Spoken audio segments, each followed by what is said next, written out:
Boa noite, estamos aqui em mais um vídeo, mais uma live na nossa parceria com o BTG Pactual Digital, aqui na sede do Banco BTG Pactual no Itaim, em São Paulo, para falar um pouco mais sobre estratégias para você construir mais prosperidade na sua vida. Aqui a gente não traz nenhum tipo de falsa promessa de milagres que você possa fazer nos seus investimentos ou milagres que você possa fazer no seu planejamento para talvez alcançar algum resultado. Aqui a gente explica como que se constroem planos, como se constrói uma estratégia para que você utilize os melhores produtos do mercado, as melhores ferramentas de investimento no mercado para que você alcance objetivos tangíveis, objetivos que você consegue planejar com boa dose de objetividade, razoabilidade e consistência sem ter que correr nenhum grande tipo de risco. Hoje eu quero falar um pouquinho mais sobre um assunto que tem me provocado bastante nos últimos anos. Quem me acompanha nas redes sociais, quem tem acompanhado mais recentemente a minha série Casa Inteligente no YouTube, sabe o carinho que eu tenho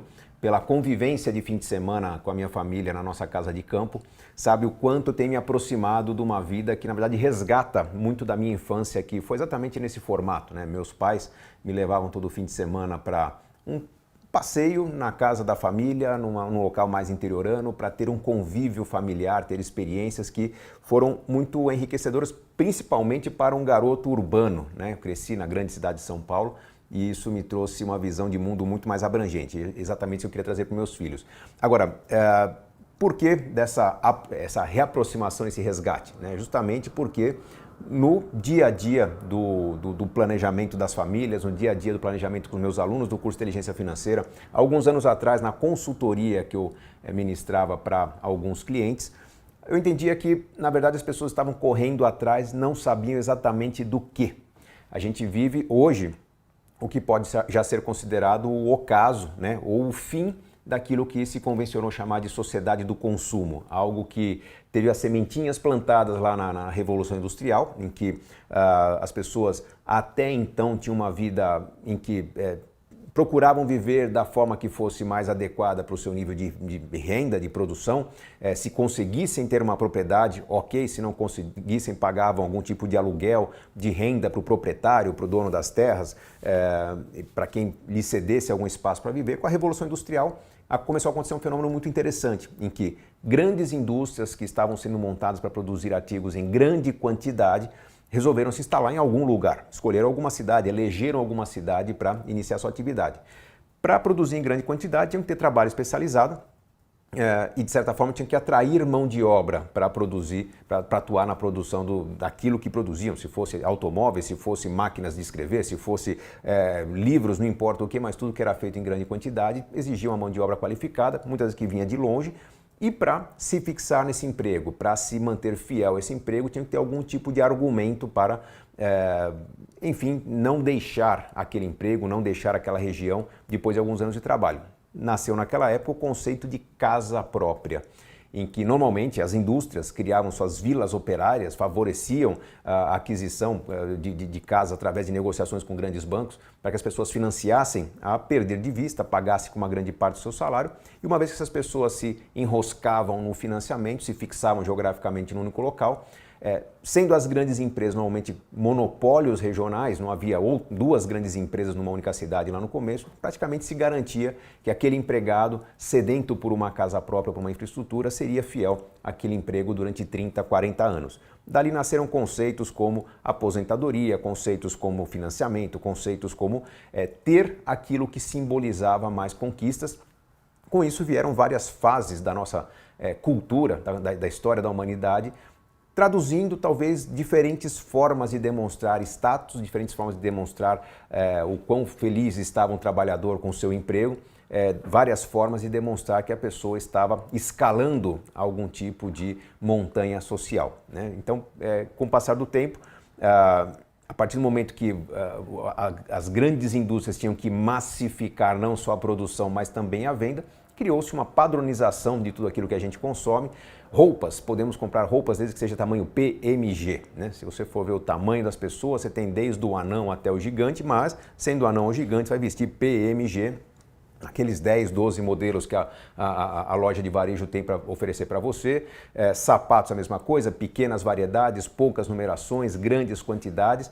E um grande marketing estimulando as pessoas a consumirem mais daquilo que muito se produzia. Né? Com isso, com a padronização, com vamos dizer, a não individualização das escolhas, até modas que eram regionais passaram a ser globais, né? Depois veio o fenômeno da globalização, fazendo com que uma moda lançada num país, em algum canto do globo, com marketing que corria esse globo rapidamente com a tecnologia, essa moda passou a ser exportada e no mundo inteiro se consumiu aquilo que em algum local foi lançado como algo necessário a ser produzido em larga escala. Então, o que traduz um pouco esse fenômeno é o nome de consumismo, né? Em que a sociedade de consumo, a sociedade que se pauta ou se valoriza pelo que os outros têm, é uma sociedade que vai convencer as pessoas a adquirirem aquilo que todo mundo deveria ter. Por que deveria ter? Porque o marketing nos convence disso.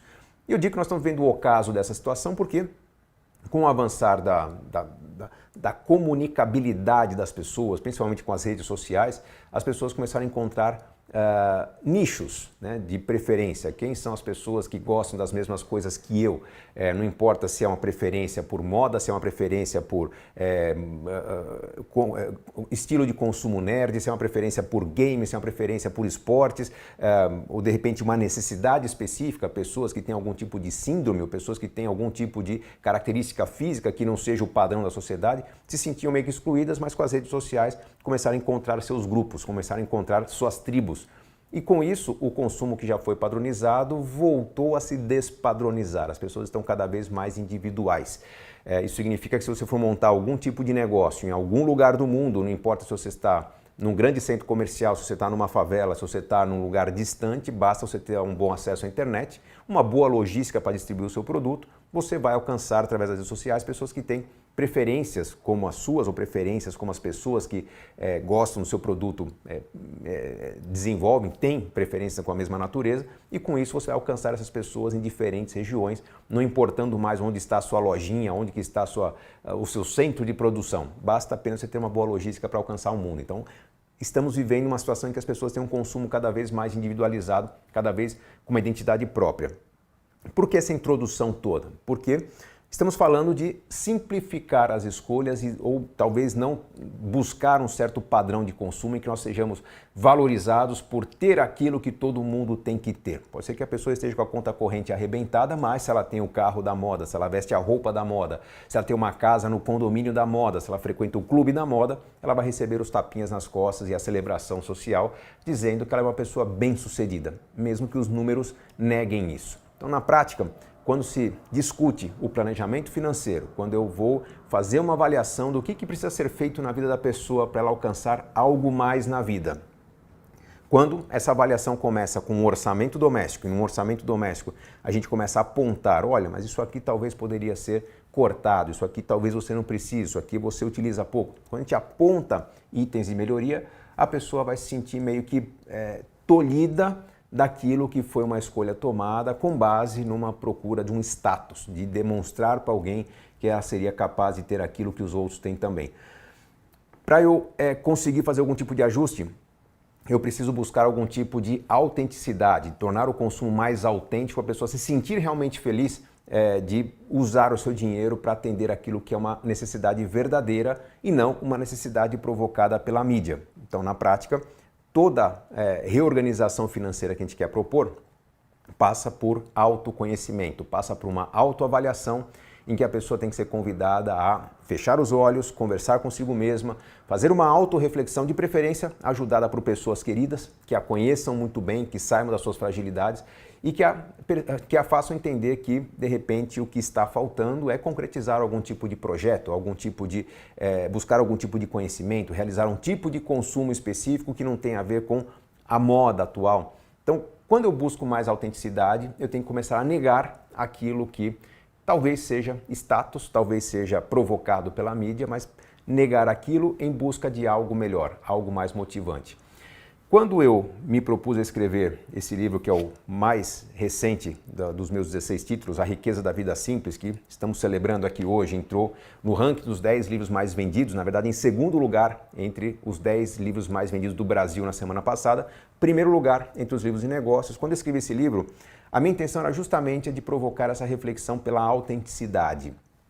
simplificar a sua vida ou buscar uma vida simples, não é ter exatamente uma casa de campo, como eu tenho demonstrado na minha série de vídeos Casa Inteligente lá no meu canal no YouTube. É você buscar entender qual é o tipo de casa que você realmente precisa, ou qual é o estilo de vida que você realmente quer ter, quais são as necessidades de infraestrutura que você precisa para viabilizar aquele curso que você gostaria de fazer, ou viabilizar aquele trabalho, aquele negócio próprio que você está planejando há muito tempo. Então, a questão não é se você tem ou não tem dinheiro para começar a poupar para um grande sonho. A questão é qual é o grande sonho? O que você precisa para que esse sonho aconteça? Bom, temos o cenário. E com base no cenário, agora nós ajustamos o orçamento, nós modelamos a vida de forma a criar as condições necessárias para alcançar esse objetivo. Pode parecer muito difícil, mas um argumento que eu uso há muito tempo, desde o meu primeiro livro, Dinheiro, Segredos de Quem Tem, escrito em 2002, você deixar a sua casa própria e partir para uma casa alugada, o que parecia ser uma simples estratégia para ter fôlego para multiplicar algum valor no sistema financeiro, na verdade passa a ser uma estratégia que permite a você, por exemplo, abrir mão de um dinheiro que está empatado em moradia para, com esse dinheiro, montar um negócio do qual você pode viver e fazer uma renda muito maior do que você tem hoje trabalhando, por exemplo, ao mesmo tempo em que você continua vivendo numa moradia equivalente, talvez até na mesma. Foi o que aconteceu comigo lá no começo, em que nós optamos de um apartamento próprio que nós teríamos por alugar o apartamento de cima por um preço muito inferior ao rendimento que nós tínhamos no nosso patrimônio aplicado. Então, nós não abrimos mão do padrão da moradia, nós abrimos mão, sim, de uma lógica de consumo da moradia para que aquele valor da moradia fosse colocado para trabalhar, se multiplicando nos investimentos, até gerar uma condição financeira mais interessante. Então, simplificar as escolhas não é necessariamente você se mudar para o campo, você plantar as suas jabuticabas lá no fundo do jardim, você deixar de ter coisas que trazem algum conforto para você. Simplificar é você ser mais objetivo, objetiva em escolhas que são realmente importantes, entender o que é importante, estudar o que for preciso para ter abundância naquilo que é importante. Você precisa de internet, que seja uma internet rápida, você precisa de transporte, que seja um transporte eficiente, você precisa se vestir com... Você vive de imagem, que seja um guarda-roupa que você possa mudar com frequência sem perder dinheiro. Então, que você tenha abundância naquilo que é importante para você e que você simplesmente despreze aquilo que torna o seu orçamento, sua vida financeira ineficientes.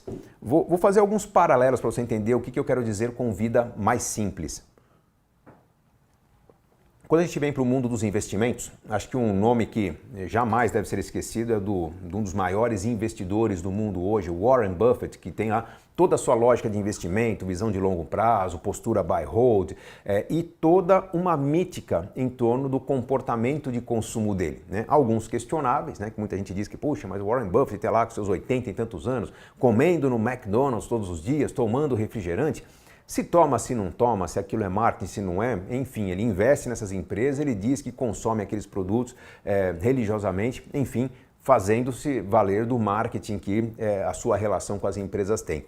Mas Warren Buffett reconhecidamente tem um estilo de vida muito simplório, muito espartano, né? Sabe-se que ele vive na mesma casa na cidade de Omaha há mais de 50 anos, a casa que ele decidiu viver lá por volta de 1960, continua sendo a casa que ele tem, os carros dele são carros muito simples, ele se veste de forma muito simples, faça a comparação dele com Bill Gates, outra pessoa também com atitudes muito simples. Agora, não é exatamente essa simplicidade que eu quero que você adote, pode ser que isso não faça sentido para você, pode ser que isso te incomode até. Quando eu falo de simplicidade o que eu preciso fazer para alcançar passos cada vez mais amplos, para subir degraus cada vez mais relevantes na minha vida. Pode ser que um estilo de vida como o do Warren Buffett, simples, seja interessante para eu escalar alguns degraus no meu patrimônio durante algum tempo.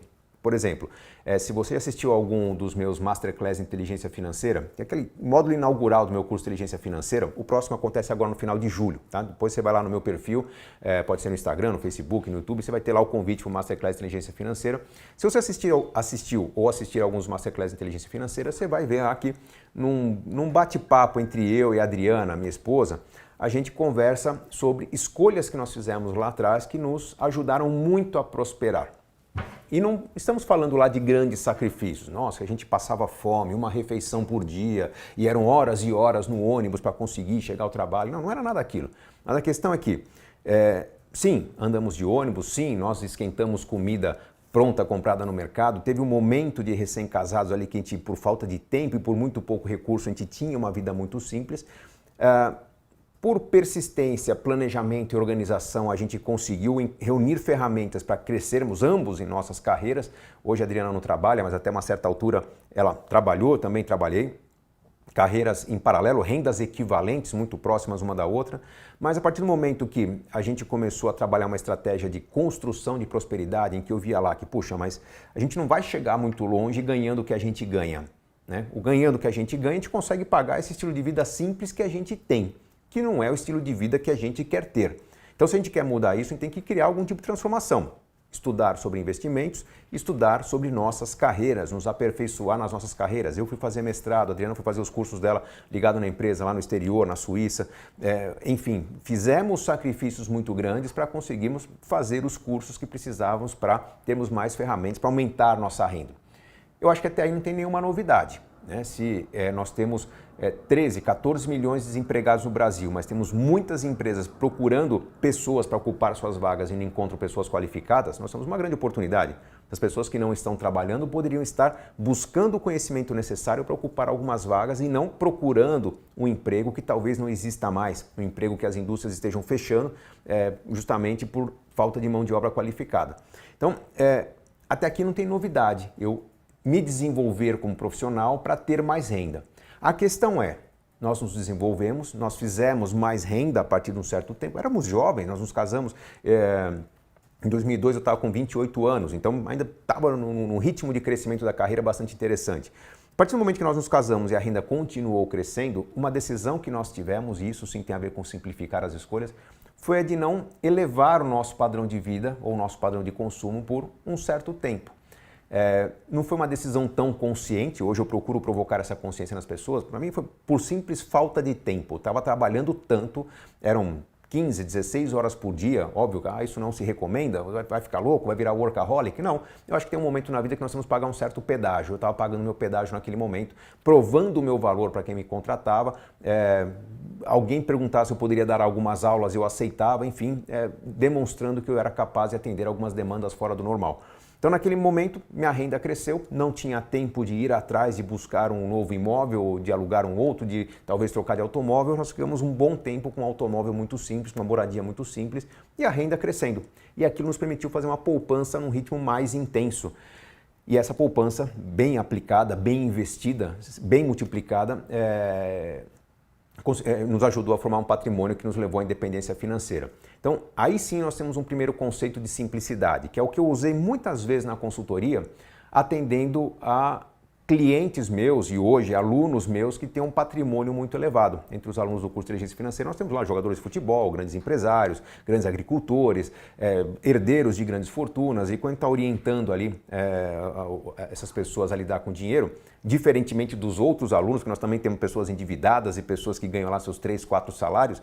Então, quando essa situação específica da pessoa que tem mais dinheiro, né, mas tem muita ansiedade em relação ao futuro, surge lá nos comentários dos meus alunos, a orientação específica é, bom, se você tem uma boa renda, um bom patrimônio, ainda é jovem, um segredo, uma orientação que a gente passa para esse nosso aluno é de manter o estilo de vida 1 ou 2 degraus abaixo do que seria viável pela renda ou pelo rendimento do patrimônio que ele tem. O que é 1 ou 2 degraus? A gente considera que se hoje você está ganhando R$1.000 e você é promovido para ganhar 1.500, então R$1.000 é um degrau, 1.500 é outro. Se você pagava suas contas com R$1.000, eu preferiria não ajustar o seu padrão de consumo até 1.500, manter esses R$1.000 de consumo por um tempo, até que de repente seus R$1.500 de renda subam para 1.800. Aí você pode elevar o seu padrão de consumo para 1.500. Isso significa estar sempre um degrau abaixo do que seu dinheiro pode pagar. Esse excedente que você não consome, que é investido, vai criando um colchão de segurança, te preparando para uma próxima transformação na sua vida, talvez para uma pós-graduação ou para a sua independência financeira mesmo, e gerando uma tranquilidade. Tranquilidade, por quê? Quando você é convidada a algum tipo de desafio na sua vida, você tem 2 possíveis situações, né? Vamos simplificar bem as hipóteses aqui. Ou você avalia se vale a pena abandonar a renda atual e assumir o risco de uma nova renda que pode surgir e pode crescer, né? E se você não tem reserva alguma, é muito difícil tomar essa decisão. ou você simplesmente desconsidera que você depende essencialmente da renda para pagar suas contas, você olha que você tem aí seria a segunda hipótese, uma reserva financeira muito bem formada, 2, 3 anos do seu consumo mensal poupados ali, que permitem a você até ousar errar. Se de repente não der certo, você pode procurar um outro emprego na linha do que você tinha anteriormente, mas enfim, você pode apostar em algo melhor na sua vida, porque se tudo der errado, você tem lá um belo colchão de segurança, um bom investimento para lidar com as suas necessidades enquanto você se recoloca. Então, situações bem diferentes, entre você não ter investimento algum ou estar com a situação limítrofe pagando suas contas, você não vai assumir riscos muito grandes, porque se der alguma coisa errada, você não consegue pagar seu financiamento, versus uma situação em que você tem um bom colchão de segurança, e que, em caso de desemprego, você consegue até lidar com seu estilo de vida durante 1 ano, 1 ano e meio, às vezes 2 anos, e com isso ter mais tranquilidade numa recolocação, num estudo, uma preparação para uma nova carreira. Por isso até que numa situação de quebra de planos, né, que as coisas vinham acontecendo, de repente você perde o emprego, a possibilidade de você vender um imóvel que você tenha, mesmo que ele não esteja quitado, ela deve ser considerada assim. Muitos vão dizer que nossa, mas é a minha única garantia. Não é sua única garantia, pode ser sua única dívida, seu único custo fixo.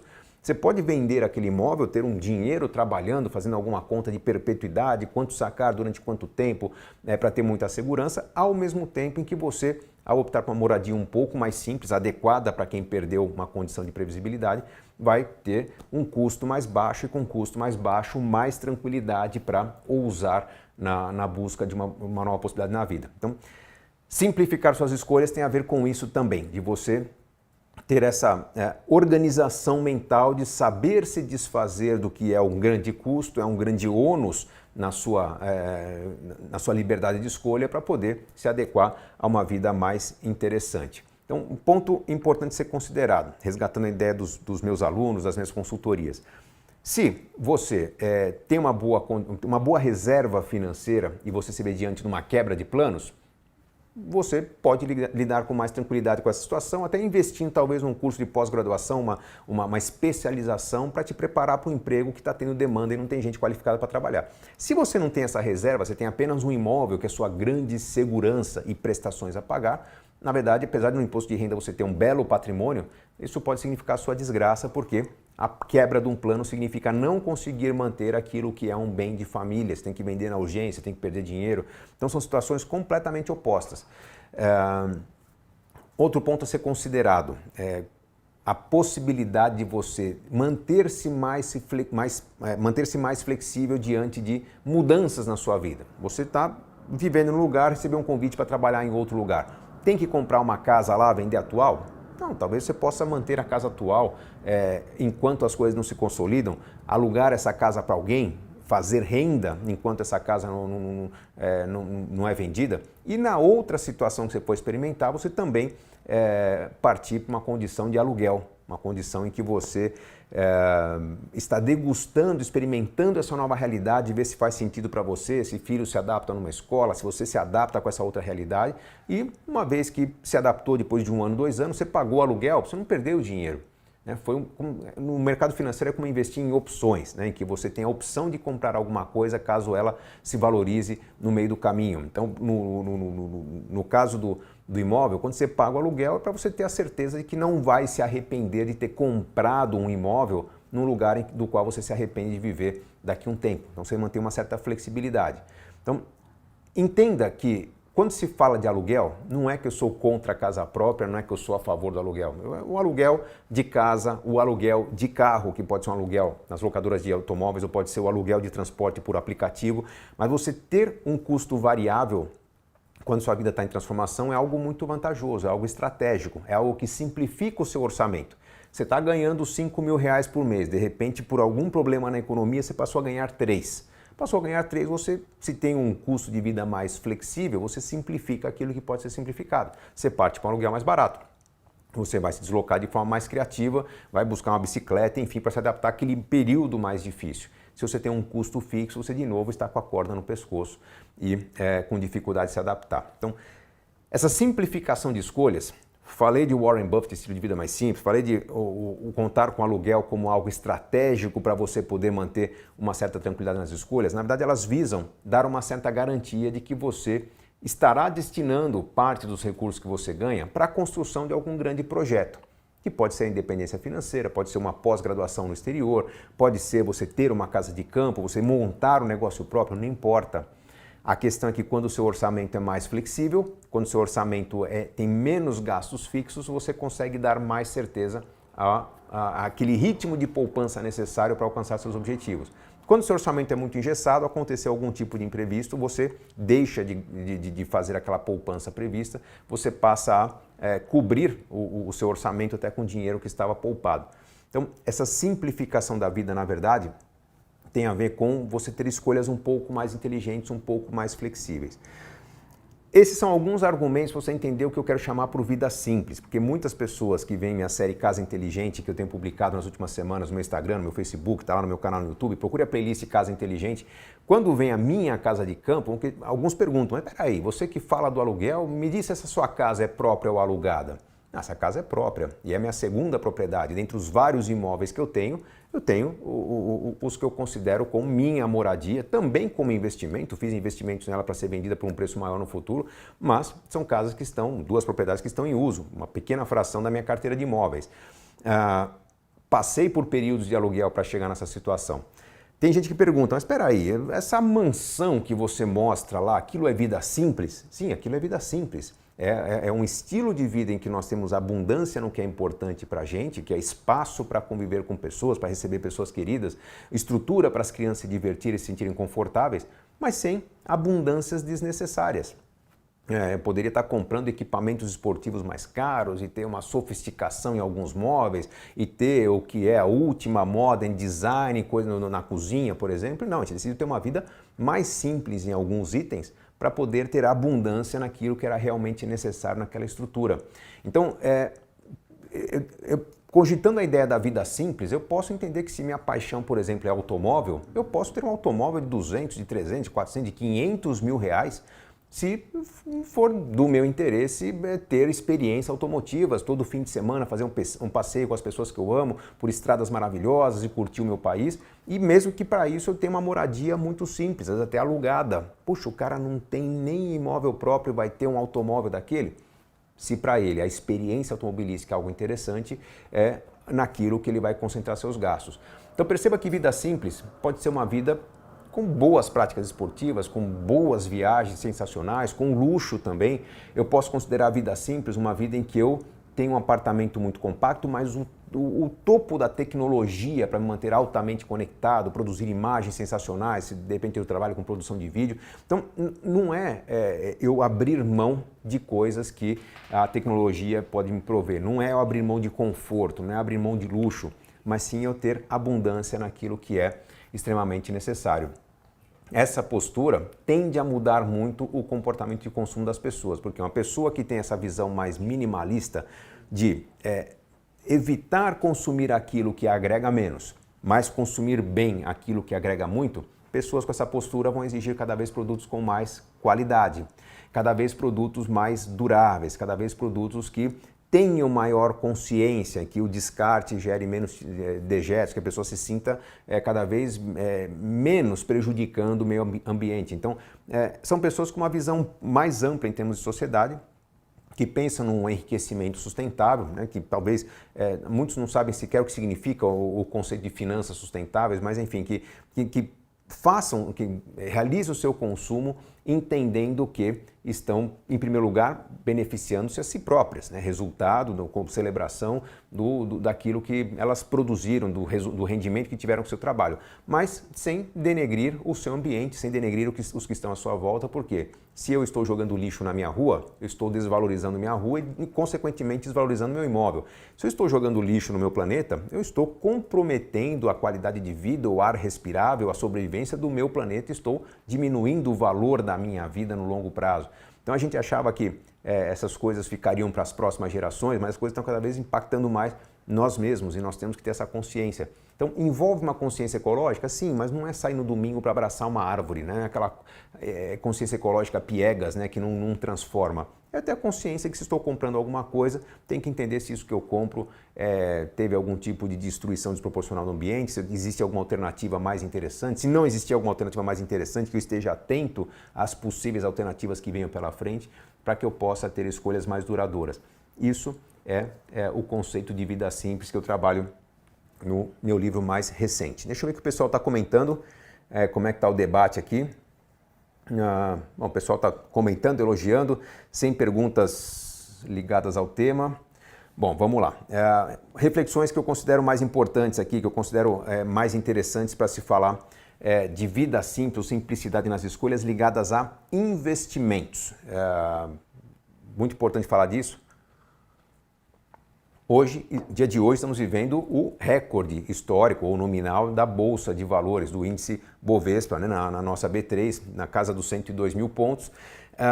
E uma certa crença, um certo otimismo de que realmente nós temos um momento interessante para os negócios no Brasil, que pode sim afetar uma média da rentabilidade da renda variável, que deve talvez sugerir uma queda na taxa na taxa Selic, nos rendimentos da renda fixa. Quem está dizendo isso não é o Gustavo Cerbasi, mas sim os próprios índices futuros, o Ibovespa Futuro, o DI Futuro. Hoje, segunda-feira, dia de publicação do Boletim Focus do Banco Central, a gente vê um termômetro do comportamento do mercado e se percebe que há uma tendência de mantido o cenário atual, as coisas seguirem para um movimento de renda variável ganhando corpo, renda fixa perdendo espaço. E até o Comitê de Política Monetária discutindo revisão até de metas de inflação, o Banco Central discutindo aí o que seria a referência para se manter taxa Selic para cima ou para baixo. Enfim, um cenário mais otimista. Nesse cenário, multiplicam-se as chamadas falsas oportunidades, né? A economia está retomando, então é a hora de você começar a investir em imóveis, é a hora de você começar a comprar ações, é a hora de você apostar nesse novo negócio de arbitragem de moeda, de criptomoedas, de negócios internacionais. Muito cuidado, porque em renda variável não existe um momento ideal. Sempre foi a hora de você investir em ações, sempre foi a hora de você ter uma boa reserva financeira para aproveitar oportunidades e comprar negócios imobiliários. O que acontece nesse cenário é que as pessoas ficam menos temerosas ou menos cautelosas dos riscos que devem analisar e acabam comprando como se fossem apostas. Eu acho que a bolsa vai subir, então eu investi em renda variável. Não. Na verdade, se você quer investir em renda variável, mesmo no fundo do poço você tem ótimas recomendações de negócios que se beneficiam de cenários extremos, cenários de perda da economia como um todo. Não são todas as empresas que perdem, mas enquanto algumas perdem, outras ganham. Quando se fala de câmbio elevado, você tem empresas que se beneficiam do câmbio elevado, tem empresas que se prejudicam nesse cenário. Então, quando se fala de investimentos, não é que agora começa a ser a hora de voltar para os imóveis. Não, muito pelo contrário. Você tem que entender que nos cenários de recessão surgiram preços fantásticos para você investir em fundos imobiliários, em fundos de ações, em fundos multimercado, em fundos internacionais, enfim.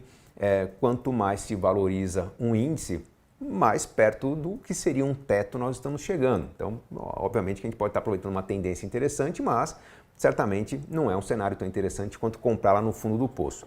Por isso, quando a gente fala de simplificar, cuidado, porque você pode ser convidada a investir com um grau de risco para o qual você não esteja preparada para administrar.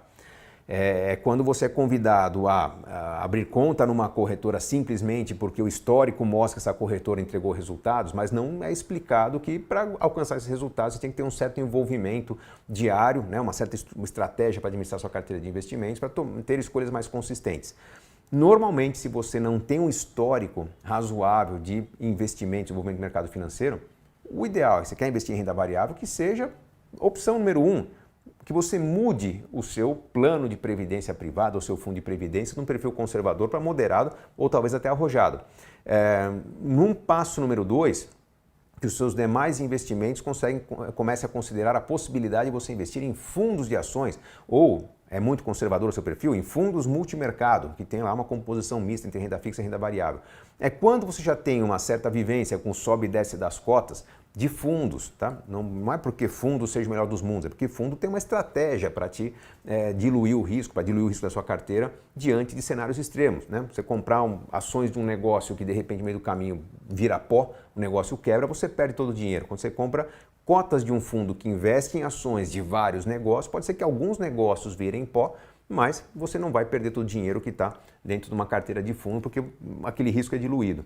Então, ao entender a variação das cotas dentro de um fundo de renda variável, você vai perceber com o passar do tempo que, puxa, se eu estivesse administrando né, minhas ações, uma carteira escolhida de acordo com o meu entendimento da economia, uma carteira recomendada do meu banco, da minha corretora, de repente estaria fazendo um resultado mais interessante. Sim, com uma estratégia ativa, talvez com poucos papéis comprados de forma acertada, de acordo com uma análise, você vai ter um resultado melhor que num fundo que dilui seu risco em 20, 30, 40 papéis. Então, para começar a investir de forma mais direta, você começa a degustar um home broker, por exemplo, entendendo como é que são feitas as negociações, quais são as empresas mais negociadas, quais são as maiores altas, as maiores baixas, por que aconteceram maiores altas, maiores baixas. Você vai se envolvendo com o mercado e pode ser que num processo que dure alguns meses você migre toda a sua carteira de fundos para uma carteira de títulos e ações. Algo que tem que ser gradual, em que você vai pisando, tateando e sentindo a rigidez do solo que você está utilizando como base para o seu caminhar. Tá? É assim que você vai avançar no que seria o maior grau de arrojo para a sua carteira. Então, por que eu estou falando disso num bate-papo sobre simplificar suas escolhas? Porque muita gente, ao ouvir falar, ou por influenciadores, ou por notícias, ou por fóruns, debates, ao ouvir falar da oportunidade do mercado de renda variável, querem assumir graus de risco desproporcionais ao seu conhecimento. E muitas vezes o melhor resultado será conseguido como? Talvez num simples fundo de previdência de composição mista, com um perfil arrojado, que você ali esqueça por alguns anos, mas o próprio fato de ter um perfil arrojado vai fazer com que o gestor sempre compre quando está barato, né? A renda variável sempre venda quando está na alta. Então ele vai te dar um resultado certamente superior ao da renda fixa. Para ganhar mais que isso é possível? Sem dúvida, com uma estratégia mais ativa, uma estratégia mais envolvente, que vai exigir um pouco mais de acompanhamento do mercado financeiro. Essa que é a lógica como que você avança num perfil de investimento. Se você abrir uma conta hoje no BTG Pactual Digital, você vai preencher a sua simulação de investimentos, vai ter lá um perfil, digamos, seja conservador. Como é que eu faço para evoluir do meu perfil conservador para um perfil mais arrojado? Com mais envolvimento, com um pouco mais de participação no mercado, com questionamento do porquê que as coisas aconteceram, enfim, com toda uma participação maior para fazer com que você tenha maior domínio das informações que são trocadas entre você, seu banco, seu assessor de investimentos, e as notícias do mercado permitem a você tomar decisões. Então essa é a lógica que nos permite começar de forma mais simples para, com envolvimento, evoluir para algo um pouco mais robusto. Vamos ver as perguntas que estão surgindo aqui. Humberto Denis, comecei do nada e hoje já tenho minha empresa graças a um bom controle e me encontro na dúvida de quitar minha casa ou comprar minha casa de campo, um sonho. Como definir o melhor momento? Bom, Humberto, vamos lá. Passei por isso, então acho que eu sei te ajudar nessa resposta. Primeiro, você está pagando a sua casa, você tem um financiamento, né? Você tem a dúvida entre quitar sua casa, então você tem um financiamento, está pagando prestações, você tem o sonho de comprar uma casa de campo. O que eu não faria é conviver com o financiamento da casa principal e entrar no financiamento do que seria a sua casa secundária. Alguns raciocínios são importantes aqui, Humberto. Você está falando do sonho de ter uma casa de campo, mas se você não viveu essa experiência numa casa de campo, o que eu faria é o que eu fui fazer no momento que eu queria ter minha experiência no campo, que é procurar um imóvel para alugar por uma temporada. Pode ser por um fim de semana no começo, né? O aluguel fim de semana normalmente é mais caro, né? Vamos pegar preços de São Paulo, a região até onde eu tenho minha casa. Você pega um final de semana, uma diária de R$1.000, R$1.500, uma casa grande, às vezes por esses R$3.000 no fim de semana, pode ser que pague um mês inteiro dessa casa num período de baixa procura. Um período de baixa procura, será que é um período de chuvas? Pode ser que sim, mas se você alugar por um preço desse uma casa durante 3, 4 meses, dividir com pessoas queridas, 2 irmãos, 2 amigos, 3 amigos, você vai ter um custo de aluguel nessa casa muito mais interessante e a possibilidade de você experimentar essa casa, essa região durante um certo tempo. Ah, gostei, não gostei, aluga uma segunda casa, ou aluga numa outra região. Troca o campo pela praia, troca a chapada pela montanha, enfim, experimente lugares diferentes. Vai ter algum momento que você vai perceber que, puxa, realmente nossa melhor experiência foi naquele lugar, nós gostaríamos de ter uma casa lá. Segunda reflexão, quando você pensa em querer ter, onde você terá suas coisas de valor, as fotos de família, os momentos de convívio, o que vai ser mais importante para você? Você pensa em comprar uma casa de campo para futuramente viver nela? Se sim, por que não pensar em comprar essa casa e se desfazer da sua moradia urbana?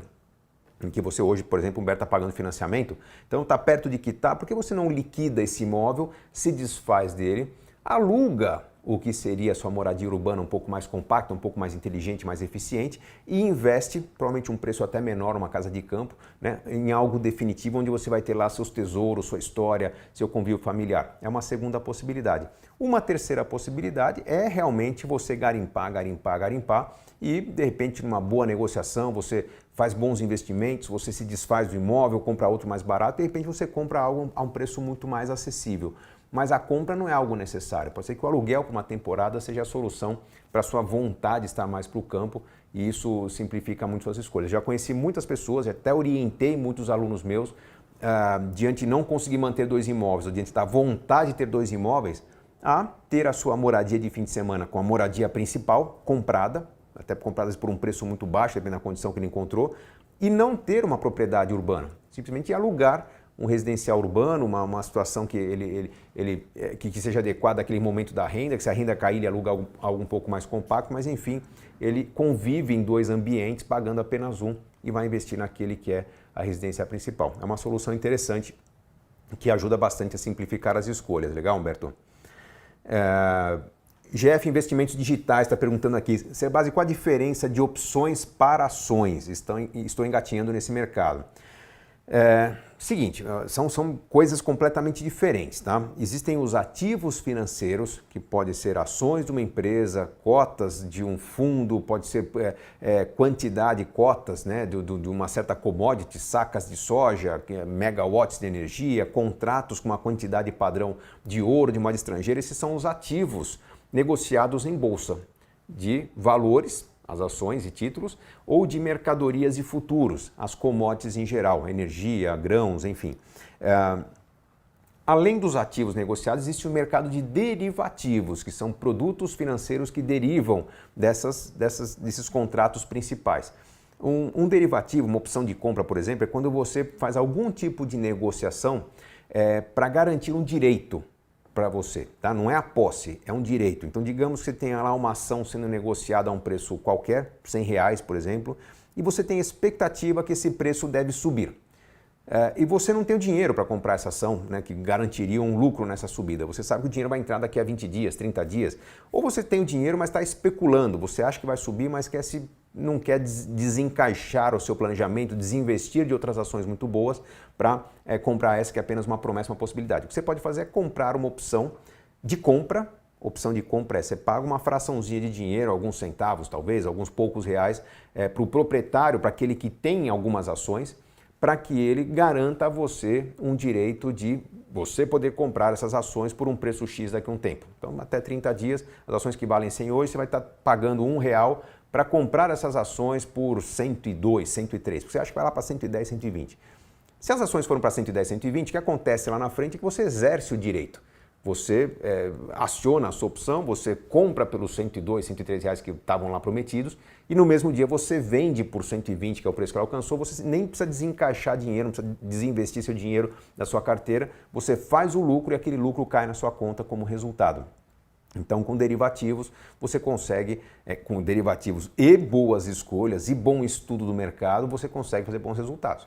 Pode ser que você comprou sua opção de compra e lá na frente o preço da ação caiu, não vale a pena você exercer a opção, ela simplesmente vira pó. Você pagou alguns reais para aquele detentor da opção, gastou um dinheiro para ter aquele direito, não ganhou nada e aquela pessoa que tinha as ações ainda ganhou alguns centavos, alguns reais a mais pelo fato de ter negociado uma opção bem negociada do ponto de vista dele, né? Porque ele tinha certeza que ia cair, por isso que ele lançou uma opção de compra. Você achava que ia subir, você fez uma má escolha. Então, o mercado de opções, o mercado de derivativos é aquele em que quando uns ganham, outros perdem. Necessariamente alguém está perdendo efetivamente, desembolsando algum dinheiro para garantir algum tipo de direito, algum tipo de resultado que pode ou não acontecer. Então, espero ter explicado, a gente pode fazer até uma live específica sobre derivativos, sobre o funcionamento de alguns contratos e as oportunidades que estão por trás. Lembre-se que assim como você pode ganhar muito dinheiro, você pode perder muito dinheiro também. estratégia simples nos investimentos é você ter simplesmente os seus ativos, né? Não complicar muito, mas à medida que você vai adquirindo conhecimento, vai se envolvendo, vai participando do mercado, vai perceber oportunidades muito interessantes e dar mais segurança e mais rentabilidade para a sua carteira também. Legal? Bom, tá entrando perguntas aqui que não tem exatamente a ver com o tema de hoje, mas vamos lá. Ana Carolina Carvalho Rios, quero aprender sobre o mercado de ações para começar nessa área. No seu curso você ensina sobre ações? Ana Carolina, meu curso de Inteligência Financeira é um curso de estratégia. Tá? Você quer aprender sobre como investir em ações? Você tem toda a playlist aqui de investimentos aqui na página do BTG Pactual Digital no YouTube, tanto os vídeos meus, quanto do André Bona, quanto da Mirna, debates introdutórios, debates mais avançados para você entender como é que funciona. O passo a passo de como montar uma estratégia para investir, você consegue no meu curso. O avançar, o evoluir disso, você vai conseguir em cursos específicos de investimentos. Tá? Então, eu acho que vamos colocar numa linha, num crescente aqui de conhecimento, você tem as orientações que a gente passa aqui em vídeos de 5 minutos, em lives de 1 hora, na sequência cursos específicos para você organizar uma estratégia, e na sequência cursos mais específicos ainda para você aprender sobre investimentos, sobre como se envolver no mercado de investimentos. Tá? Então tem uma variedade, uma infinidade sem limites de conhecimento quando se fala de aprendizado sobre investimentos. Tá? Por isso que a gente trabalha bastante, já estou há 20 anos nesse mercado. A sensação que eu tenho é que cada vez eu tenho que trabalhar mais, porque a responsabilidade aumenta, né? A gente vai ficando mais conhecido e tem que estar informado de todas as mudanças, todas as novidades. Para quem quer trabalhar na área, é um mercado realmente de crescimento infinito. Legal? Cristina Coelho, está pensando em vender o apartamento quitado e alugar outro, visando independência financeira. A Cristiana Coelho tem 50 anos, sem dívidas e um colchão, uma reserva de emergência para 6 meses, mais outros investimentos.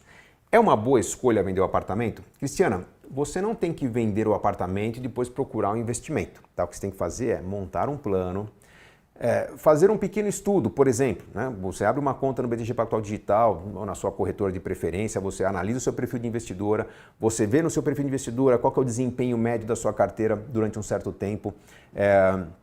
Com base nesse desempenho médio, você faz algumas contas, por exemplo, ao vender o seu imóvel, ao aplicar esse dinheiro, ao obter o rendimento desse dinheiro, fazer alguns descontos, imposto de renda, inflação, o que sobra é superior ao custo do aluguel, quase empata, se quase empata, eu prefiro ter o meu dinheiro com chance de se multiplicar e morar no imóvel alugado, do que estar no imóvel alugado e sem limite, sem liberdade alguma, né? Com água no pescoço aqui, sem ter o que fazer. Então, é uma boa estratégia.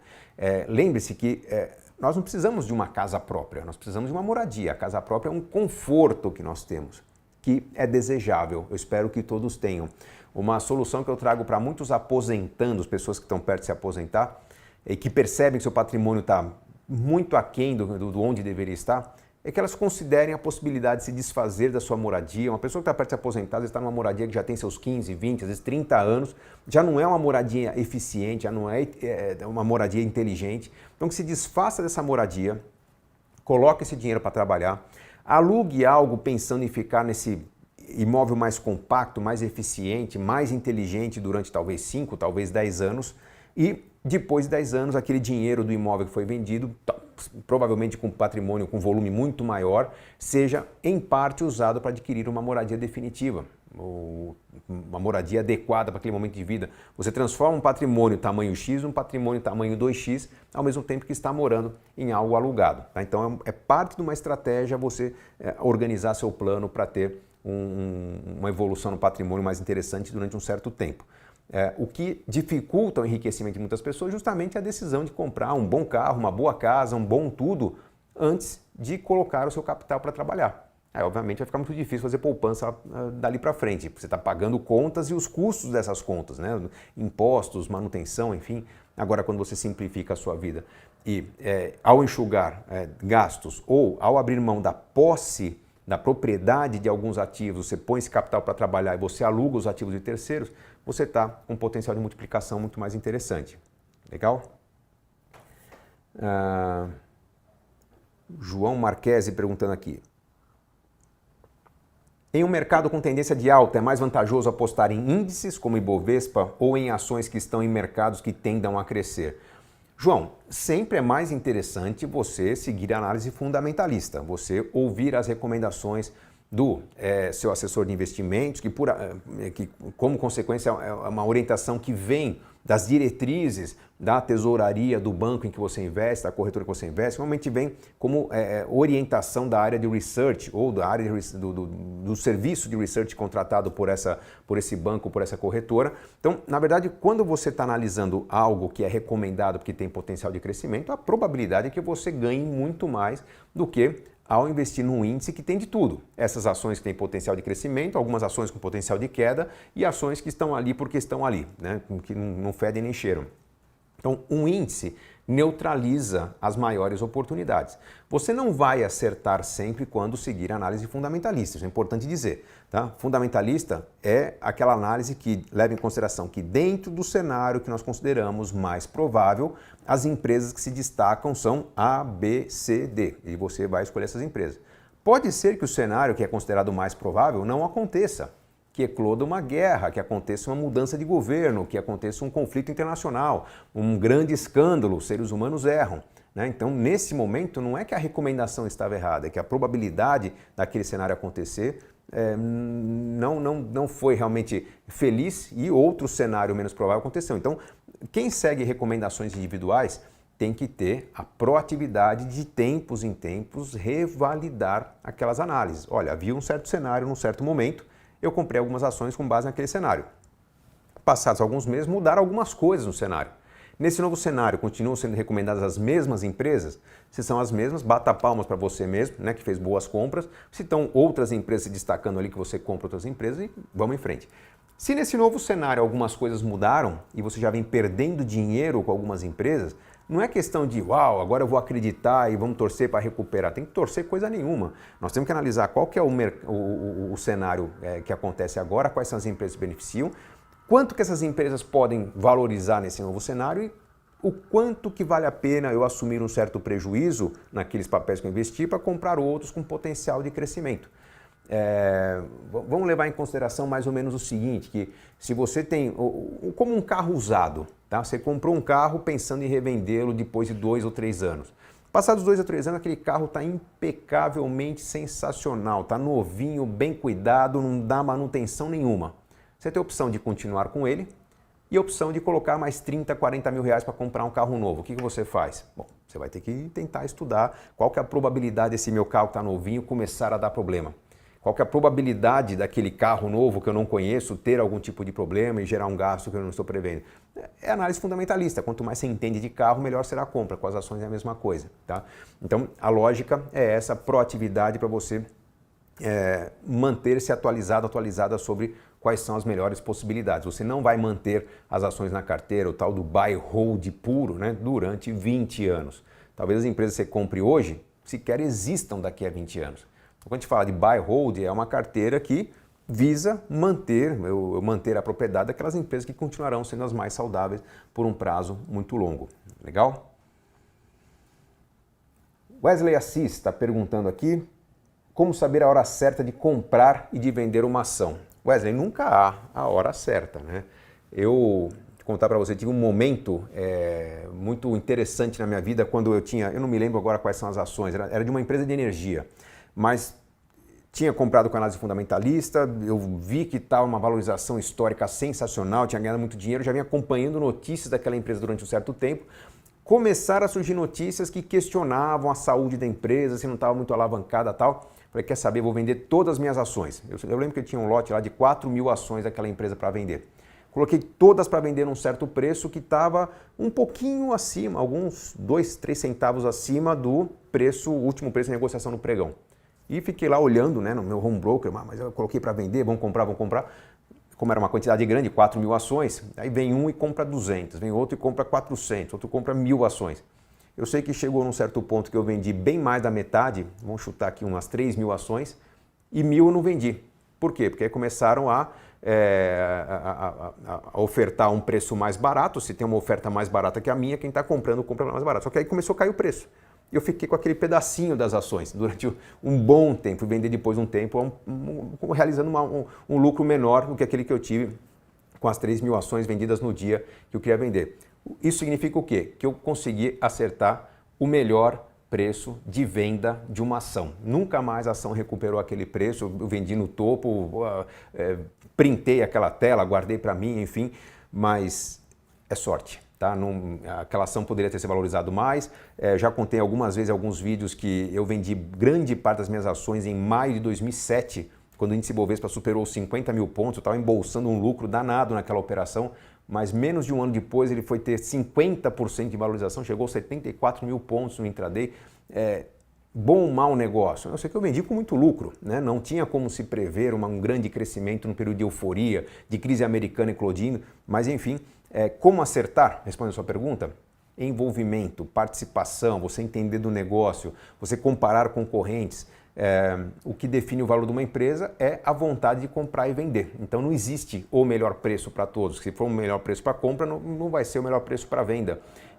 Então é envolvimento com o mercado para estar mais próximo possível do momento de comprar e vender. Nós temos, no meu curso de Inteligência Financeira, uma técnica para dar uma noção de quando está barato e quando está caro, a chamada regra dos 80, que eu já expliquei algumas vezes aqui também nas lives e nos vídeos aqui na parceria com o BTG Pactual Digital. Então, quando eu tenho uma regra com referência que me diz se está barato ou caro em relação à renda fixa, eu posso concentrar as compras quando está barato, concentrar as vendas quando está caro e, com isso, garantir uma rentabilidade acima da renda fixa. Legal?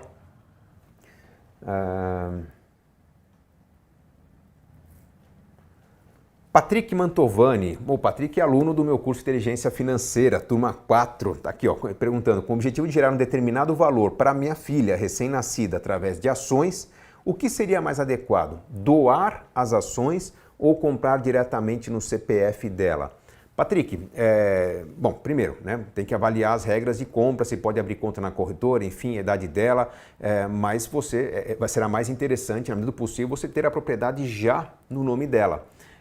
Por quê? Porque quando no futuro você for doar uma grande quantidade de ações, doar um imóvel, vai ter incidência do imposto de transmissão, causa-morte, doação, ITCMD, né? Então você vai ter que pagar um imposto pela doação de um valor significativo. Quando são pequenos valores mensais, você tem liberdade de fazer essa doação sem incidência desse imposto. Então, podendo já adquirir no nome dela, será uma estratégia mais eficiente.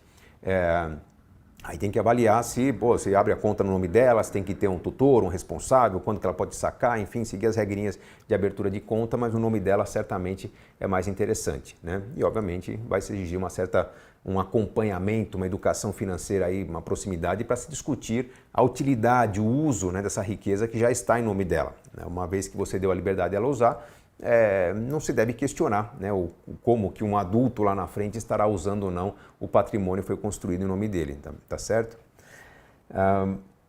Wagner Gomes perguntando aqui, utilizo sua planilha de orçamento mensal, ela está me ajudando bastante no meu controle de gastos, porém meus gastos estão muito altos, o que posso fazer para diminuí-los?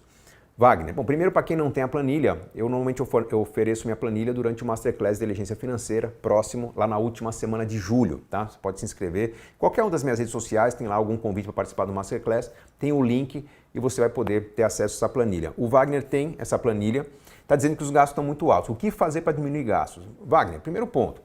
A planilha serve para você entender o mapeamento do seu consumo. Lá você identifica o impacto total de uma decisão ao longo de um ano. Então, por exemplo, está valendo a pena você pagar lá os 2, 3, 4 mil reais por ano de assinatura de telefone celular, por exemplo? Está valendo a pena pagar os 1.000 e tantos reais por ano de assinatura de um pay-per-view esportivo? Está valendo a pena você manter os custos consequentes de uma grande escolha de moradia, por exemplo? Você mora num imóvel um pouco mais nobre, mas num bairro que tem uma padaria mais cara, supermercado mais caro, posto de combustível mais caro, o imóvel é grande, gera um consumo muito grande de energia, está valendo a pena manter esse imóvel? Então, o que a gente faz é começar pelos itens mais relevantes, que normalmente geram um efeito cascata. Um automóvel caro tem custos de manutenção e de uso mais caros. Uma casa cara tem custos de manutenção e de uso mais caros também. Então, a gente começa revendo o que é mais difícil de mudar, os itens principais.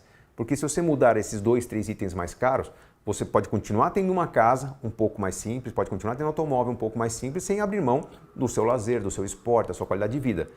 Quando você começa a corroer os pequenos itens mais fáceis de cortar, você pode até preservar o seu imóvel, mas você perdeu qualidade de vida.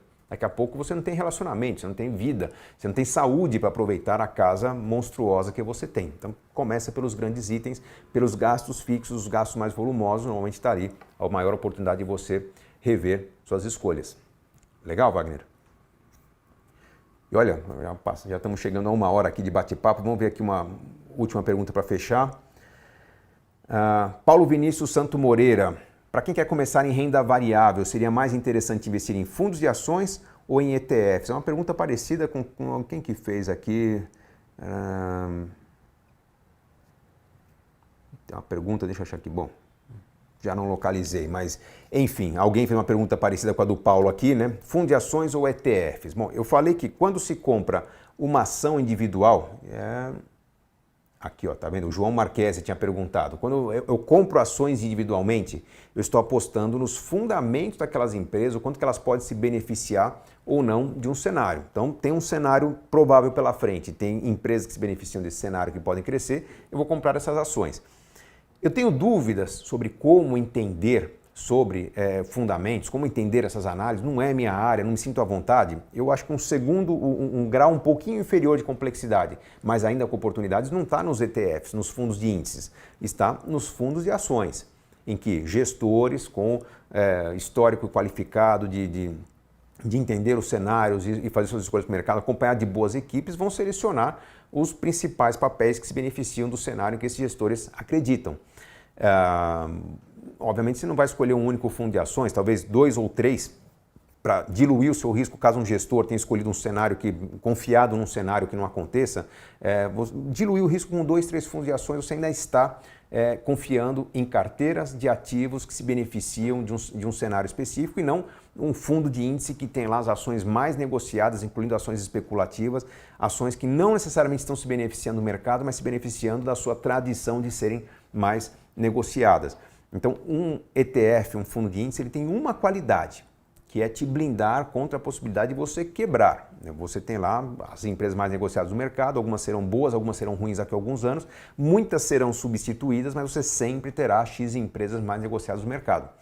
No fundo de ações você também não vai quebrar, mas de repente se é um fundo de ações setorial, muito específico, que acredita numa estratégia muito ousada ou até alavancado, né, que é algo que a gente coloca uma parte menor do patrimônio, talvez você tenha uma perda maior que você tiver num ETF diante de um cenário desfavorável. Então eu diria que ações têm um grau de risco, aliás, ações não, vamos colocar aqui investir no negócio próprio, tem um grau de risco infinitamente maior que investir em ações diretamente, papéis padronizados, informações abertas, contabilidade divulgada, então de negócio próprio ações você tem um grau de segurança muito maior, de ações para fundo de ações você ainda tem um grau de segurança muito maior e de fundos de ações para ETF você tem um grau de segurança maior, mas você não tem que contar com grandes ganhos. Você está talvez se aproveitando de um cenário favorável do índice Bovespa, não necessariamente um cenário favorável que faça algumas empresas realmente prosperarem. Tá? Então essa é a lógica que você tem que usar pensando em investimentos em renda variável. Legal? Eu particularmente não gosto de ETFs, principalmente porque num ETF nós temos ali, num ETF de renda variável, nós temos todas as empresas mais negociadas, empresas boas e empresas ruins. Se eu posso direcionar meus recursos para uma estratégia que seja boa, né, diante de um certo cenário, o que eu vou ter que trabalhar é qual que é a probabilidade desse cenário acontecer ou não. Quais são os fatores que fariam mudar esse cenário? Eu tenho X fundos, eu tenho que estar atento a mudanças nas regras que de repente façam tal fundo deixar de ser interessante. É mais fácil eu fazer uma mudança de investimento na minha carteira, mas garantir uma boa rentabilidade, do que suportar durante anos um cenário negativo com algumas empresas ganhando na bolsa e muitas derrubando o índice para baixo. O que aconteceu, vamos colocar de 2012 para cá, que a bolsa andou de lado, né? Você pega empresas com histórico maravilhoso, Magazine Luiza, entregaram ali mais de 1000% de rentabilidade no cenário em que a bolsa não valorizou, porque muitas das principais empresas do mercado estavam puxando o índice para baixo. Então eu acho que boas escolhas nos permitem bons ganhos e nós temos que usar todos os recursos que estão à nossa disposição. Hoje você tem informação de qualidade, por exemplo, a área de research do BTG Pactual Digital aqui, aliás, do BTG Pactual, através do canal digital, você tem a mais qualificada área de pesquisas de mercado que existe no Brasil, o mais alto nível na América Latina. Então, você tem informação que chega através de você com o seu assessor de investimentos, aliás, que chega através do seu assessor de investimentos até você. use essa informação para você escolher os fundos certos, para você escolher a carteira certa, para você usar o seu home broker para ter um patrimônio que gere valor e não simplesmente para acomodar o seu dinheiro entre um fundo DI e um ETF de renda variável para talvez ganhar alguma coisa acima do DI. Não, você tem estratégia à sua disposição. Então aproveite esses recursos que você vai ter uma carteira certamente com desempenho muito mais interessante. E uma dica que é valiosíssima, tá? Ela se baseia, ela se pauta na regra dos 80 que você tem agora há pouco. Você abre uma conta num banco de investimentos ou numa corretora, você abre uma conta no BTG Pactual Digital, você faz sua análise de perfil de investidor, que aqui é chamado de simulação de investimento. Você tem uma recomendação da sua carteira de investimentos, que é a carteira adequada para o seu perfil. Aquela pizza, aquela recomendação de fundos que você tem que seguir, se ela for seguida fielmente, ela invariavelmente vai te entregar num prazo razoável um desempenho maior do que a renda fixa. Então, a disciplina de você saber qual é o seu perfil, você atualizar o seu perfil de tempos em tempos, você manter a composição da carteira do tipo, puxa, era para ter 10% em renda variável, mas a bolsa caiu, agora tem os 5%, recompõe a composição. Significa que se a bolsa caiu, você vai comprar ela mais barata. Se ela está sendo recomendada no seu perfil, é porque é o momento de você comprar renda variável que ficou mais barata. Então, a combinação de recomendação com como deveria estar a sua carteira é uma boa dica de qual é o momento de comprar barato. Acho que isso até responde a pergunta aqui do Wesley Assis, que sabia qual a hora certa de comprar e vender uma ação. Qual a hora certa de comprar e vender um pré-fixado? Qual a hora certa de comprar e vender um produto cambial? Eu acho que é uma combinação de carteira recomendada com manter a composição ideal. Você vai estar sempre recomprando mais ou comprando aquilo que ficou menor, caso tenha barateado. No longo prazo, você vai ganhar bem acima da renda fixa. Não tem muito erro, é uma questão de disciplina. Espero ter ajudado nessa nossa live que começou falando de vida simples e foi indo para um assunto um pouco mais complicado, um pouco mais complexo. Quero aproveitar para agradecer mais uma vez aqueles que já leram o livro A Riqueza da Vida Simples. Está sendo muito elogiado, mas alcançamos o primeiro lugar na lista de negócios semana passada, segundo lugar na lista geral. E eu espero estar transformando sua vida com o livro, com essas lives. Deixa seu comentário. Gostou dessa live? Compartilha. Você copia o link aqui embaixo, você tem lá como compartilhar com alguém querido. Alguém vai precisar dessa informação para transformar uma vida e é para isso que nós estamos aqui compartilhando conhecimento. Muito sucesso em suas escolhas. Afinal, enriquecer é uma questão de escolha. Grande abraço.